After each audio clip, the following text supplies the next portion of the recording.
Let's bring in the next person, Katy.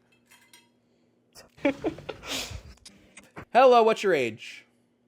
40. All right, and what do we lose by calling trans women women? Nothing. Based as fuck. So, Um, follow-up question. Do you think it's important to gatekeep a gender? Gatekeep a gender? No. Cool. I just have some few questions. Okay. So I kind of think about the good intentions, consequences, right? Uh-huh. So what does someone have to do to be transgender? Have a gender identity that aligns with their social schema on female. So they just say that's how they feel, right? They grew up like that. That's how they feel. Can I just ask you, how would somebody prove that they're attracted to men? I don't know how they feel. So like a gay man can't prove that he's gay? Well, you can, kind of, yes. How? How,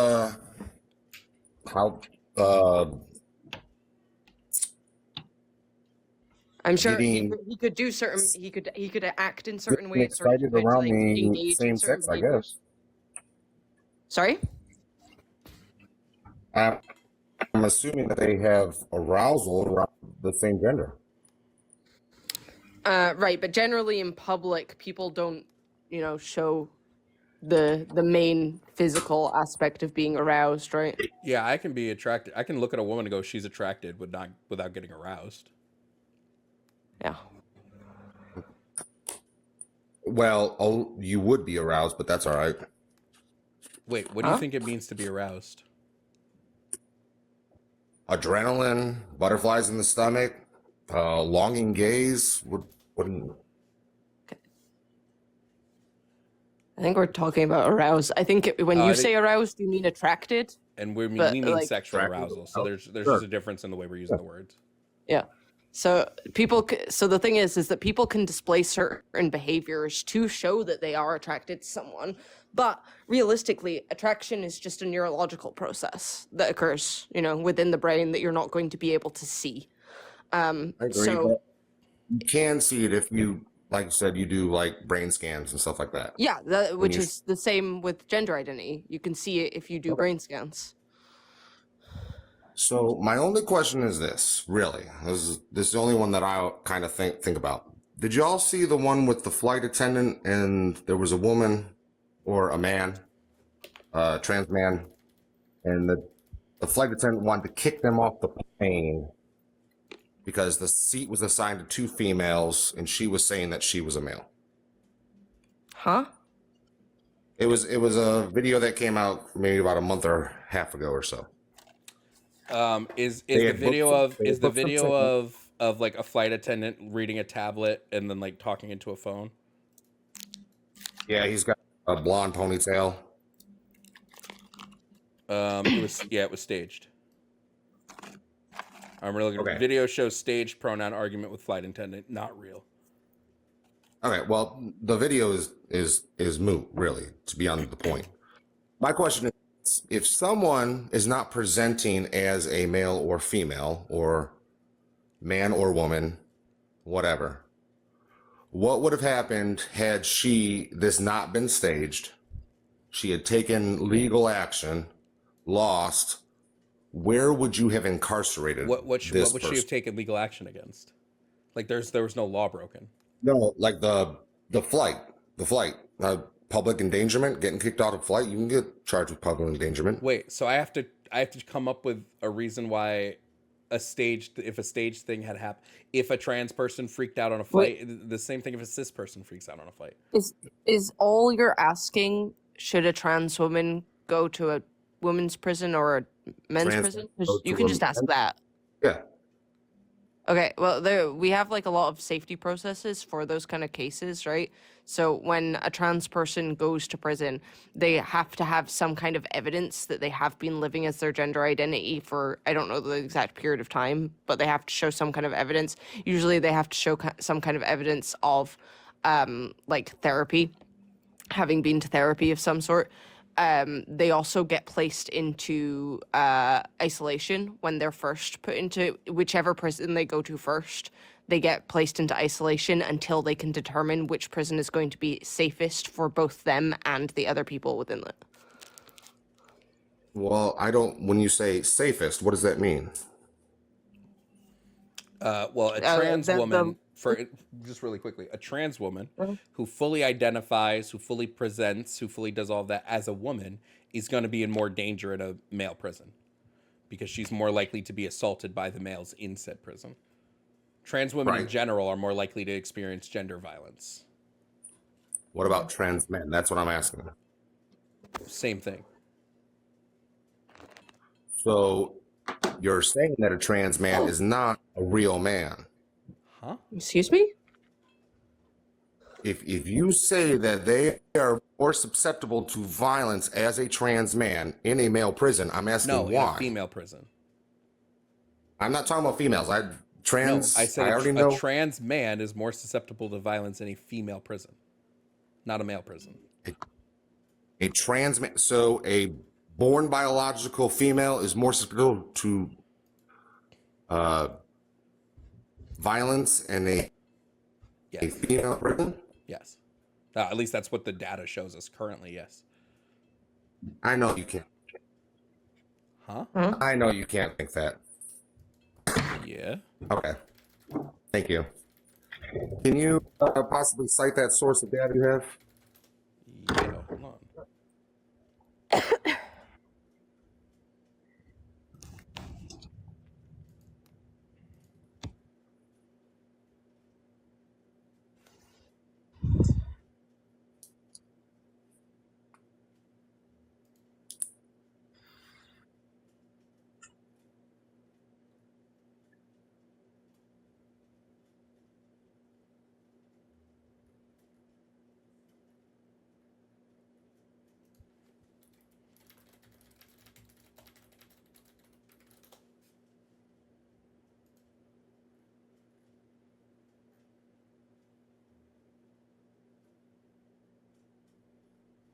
So this comes from an NBC News article. It's titled "Strip Searches, Trauma, Isolation, Trans Men Describe Life Behind Bars." So that would be, and it's two trans men who talk about That was how strip it's. search. You're lagging very,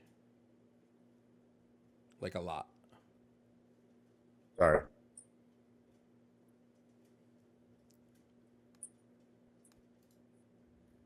I'm listening. Yeah, it's an article. It's an article that interviews two trans men, and how they talk about how it's not safer in men's facilities. I can find more if you'd like.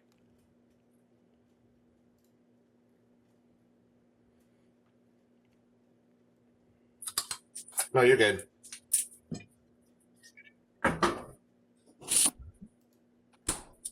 I'm just curious. I'm not sure if I'm still lagging. Am I still lagging?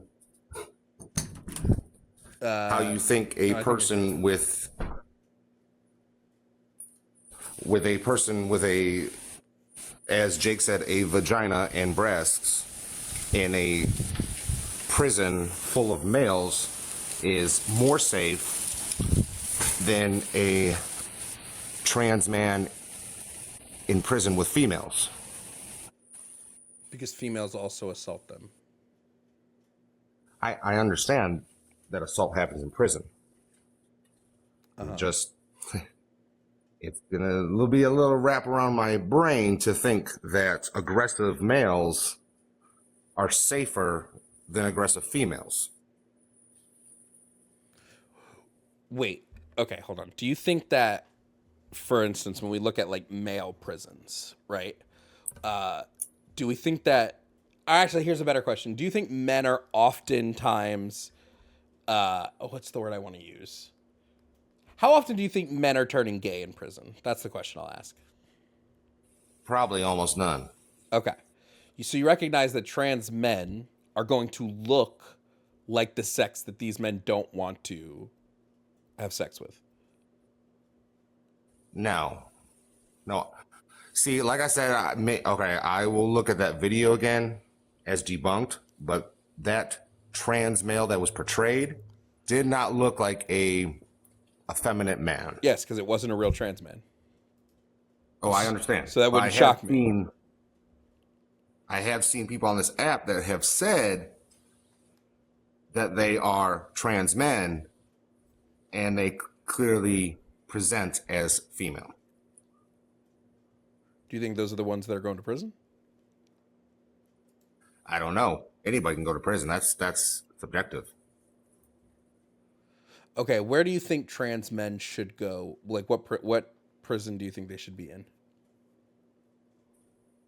Well, that's the whole argument between your side and mine, is that they should be allowed into the spaces in which their genetics and physical appearance define them as. So, if they physically look like a man, they should be in a male prison. Yes. So, if a trans man passes, they should be in a male prison. Passes what? Passes as man. Yes. You just said they shouldn't be. What do you mean? You said No, that I trans said men how does a trans man pass as a man? Physically speaking. by looking like a man. What does a man look like? We can talk typically broad shoulders, facial hair, typically more muscular, typically more defined jawline. That's why I said the word typically. That's why I said the word typically.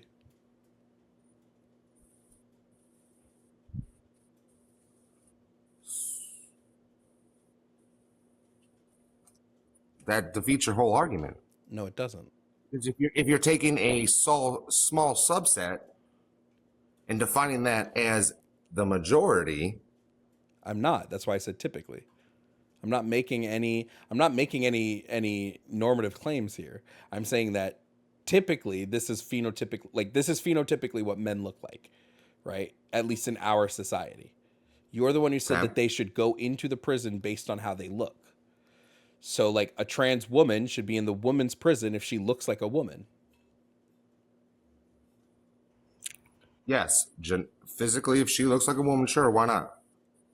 So I don't understand what the problem is here. Because you have people that do not physically and project what they look like. Does the physical look of them mean that they're going to be less harmful to the inmates inside of the prison or at less risk for harm by the inmates inside of the prison? I'm not saying harmful to the prison population. I'm saying the prison population harmful to them. Well, wait. Wait. So if I have a trans woman and she goes into a woman's prison and she's phenotypically looks like a woman, but she doesn't have a dick, how is she in any more or less harm? Because she might. I didn't say it. No, you're taking someone who has already had all the surgery. Wait, no, you don't have to have. You don't have to bottom surgery to look phenotypically like a woman. You most certainly do. Here, because you're also saying like it defeats your whole argument, but like we haven't provided an argument because you've just been asking really strange questions about prison. Like we're not providing you with an argument right now. It's not an argument. It's a question. No, you just said 2 minutes ago that something Jovan said by using the word typically defeated his argument, but Jovan isn't providing an argument right now. Well, his argument earlier was that outlying people should be accepted for what they believe without any physical or visual proof. No, that's not what we said. Huh? Katy laid out how it's determined what prison someone should go into. None of us ever said you should just go into the prison based on how you look or feel. None of us said that. There would be guidelines to determine if you are actually trans or not. What are the guidelines? Katie laid them Yeah, out for you. providing proof that you've been living as as the gender identity you claim to be. I don't know how long it is. I apologize. I'm not in the study of criminology anymore. But it's, yeah, you have to have proof that you've been living as that gender identity. You have to, I'm pretty sure you have to also provide some kind of proof of therapy as well. So basically, somebody who presents completely as a woman claiming to be a man and has absolutely no proof that they've been living as a man and being recognized as a man or out as a man, they're not going to be put in a men's prison because they are just saying something. All right, so my second question would be this. That woman, she doesn't meet the criteria, correct? She comes out of prison. She's only in there 6 months, whatever. She goes to a female prison. She comes out. Uh-huh. Am I legally obligated to still call her a man?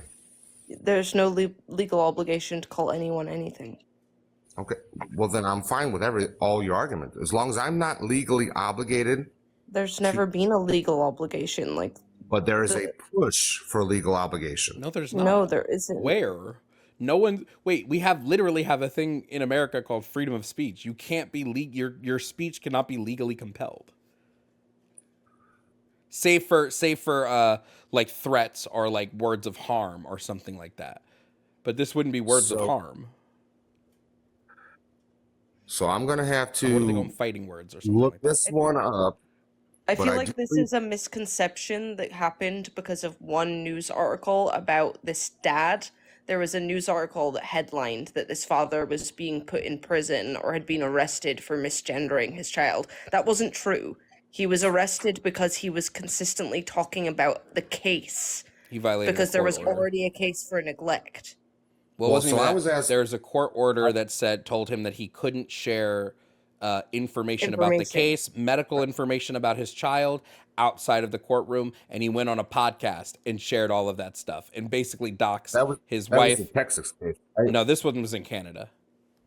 Yeah, and the headline said that he was arrested for misgendering, but that just wasn't true.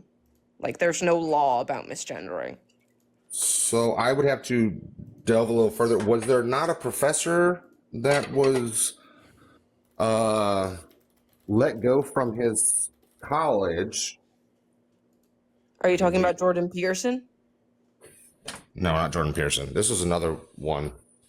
Wait, Let go from his college because wait. he refused to comply to their pronouns. Wait, two things. A college can make a determination about what they think their professors how their professors should engage with their students. They have that right to. They're a private institution, right? And Okay, I understand most state colleges don't have these. But if you're talking about, there was a professor who was reprimanded for it, but he won a court settlement when the court said, "Oh no, you can't compel his speech like that," and he won a court settlement for it. And All right, is so allowed. he won. All right. So again, Like, I'm on your side as long as I'm not not- compelled to do it. here's the thing. I'm not making a claim that you have to call trans women. I'm saying if you lose nothing by it, what's the point of not doing it? If you lose nothing, what's the point about Right. showing a little bit of respect? And I can understand that. All I'm saying is I don't want, so in my job personally, this is anecdotal. In my job personally, I see hundreds of different people a day. Now, if I go and I'm a sir or ma'am kind of guy. Good morning, sir. Good morning, ma'am. Good afternoon, whatever. If I were to misgender somebody and they get upset, then I gotta get on the defense. I'll be like, oh well, I'm sorry. And on a day-to-day basis, I can agree with that. I'm fine with that. What I don't want to see happen is this become a movement in which if I do that, then I'm subject to some sort of penalty because the way you present is not my stereotypical sight. Wait, so two things really quickly. A, I've never met a trans person that puts up a stink past oh hey, this is just like just a minor correction, like oh hey, it's actually sir, and then they move on, right? The only time I ever see trans people getting really angry is when they make it expressly clear, hey, could you please call me sir? And then someone doesn't have the basic decency to do that and keeps calling them other things. The other thing is, I think there's a difference between being legally compelled and being compelled in the court of public opinion. For instance, if I run a business and I'm a plumber and I constantly misgender my clients and they negatively review me on Yelp and say this person always misgenders me, so nobody wants to hire my service because they don't like me anymore. Well, that's a natural consequence of what I did. That's fine. I understand that too. So Like I I don't said, think we have all any I said contention. is I just don't want this to become a legal thing. It never can because of the First Amendment. It physically never can. Okay, well, we also said that about the Second Amendment, but that's all right. Well, they likely The wouldn't. Second Amendment still exists. It's so unlikely If that it's- this would ever be if it's taken into the small legal system infringements. because of how hard it would be to prove. Like, if it was like, oh, you misgender someone, that's a crime now. Imagine trying to prove that. Like in a passing by social interaction, somebody walks through the door and you say, good morning, sir, instead of ma'am. Like, they're gonna then have to prove that you said this word in court. Like, no, this isn't gonna happen. Like I said, I'm on your guys' side. I don't care what someone wants to do. But the minute it comes legal, it makes me worried. Sorry, makes me worried. Okay, well, it's not going to be.